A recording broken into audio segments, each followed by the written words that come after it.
રખડતા ઢોર બાબતે જ્યારથી કોર્પોરેશનની રચના થઈ છે ત્યારથી યુદ્ધ સ્તરે કામગીરી ચાલી રહી છે. પહેલાં એજન્સી દ્વારા કામગીરી કરવામાં આવતી હતી, જે યોગ્ય ન જણાતા કોર્પોરેશન દ્વારા પોતે આ કામગીરી કરવામાં આવી રહી છે.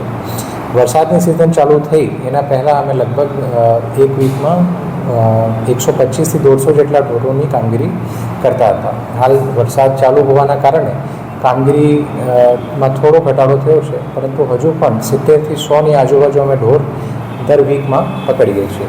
અત્યારે વરસાદના કારણે આ ઢોર સડક ઉપર આવી જાય છે. ઘણા બધા ઢોરો જે અંદરના વિસ્તારમાં રહેતા હોય છે મેઇન રોડ ઉપર આવી જતા હોય છે, જે કારણે એ જે પ્રોબ્લેમ છે થોડી એક્યુટ આપણને જણાય છે, થોડી વધુ તીક્ષ્ણ આ પ્રોબ્લેમ જણાય છે.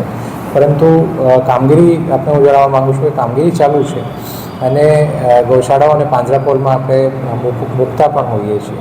અમુક જગ્યાએ અત્યારે વરસાદના કારણે પશુઓ સ્વીકારવામાં થોડી ઘણી પ્રોબ્લેમ્સ થાય છે, જે પ્રોબ્લેમ્સ પણ અમે અત્યારે રિઝોલ્વ કરી રહ્યા છીએ. અને ફૂલ જે સિટીમાં પશુઓની સંખ્યા છે એ અત્યારે ખૂબ જ વધારે છે, જે કારણે સારી કામગીરી કરવા છતાં ટીમ દ્વારા અત્યારે થોડું સમય વધારે લાગે છે. અને જે પશુપાલકો અને ગૌશાળાઓ અને પાંજરાપોળો છે એમાં પણ અમે મોરબી, ટંકારા, વાંકાનેરની ગૌશાળાઓ સાથે બેઠક કરી દીધી છે ઓલરેડી, અને એમને બધાને અમે કીધેલું છે કે સારું સહકાર આપવામાં આવે.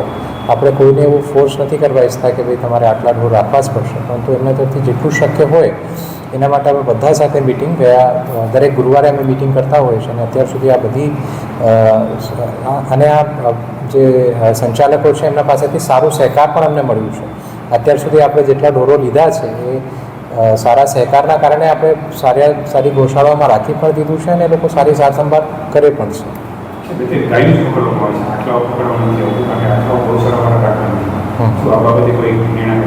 હા, એમાં જે આટલાઓ છે, આટલાઓ બાબતે આ છે કે આપણે પકડી તો શકીએ છીએ, પકડવાની આપણી કેપેસિટી છે, પણ જ્યાં સુધી એનું સારસંભાળ ન થઈ શકે ત્યાં સુધી આપણે સ્વીકારતા નથી. અમુક પાંજરાપોળો છે જે આટલાઓ પણ સ્વીકારવા માટે તૈયાર છે. તો એ બધા જે પાંજરાપોળો છે એમના સાથે અમે વાતચીતમાં છીએ, અને જ્યારે સંખ્યાની ખાતરી થઈ જશે કે કેટલી સંખ્યામાં આપણે ઉપાડી શકીએ છીએ ત્યારે પશુની કામગીરી પણ અમે વધુ જોરશોરથી કરશું.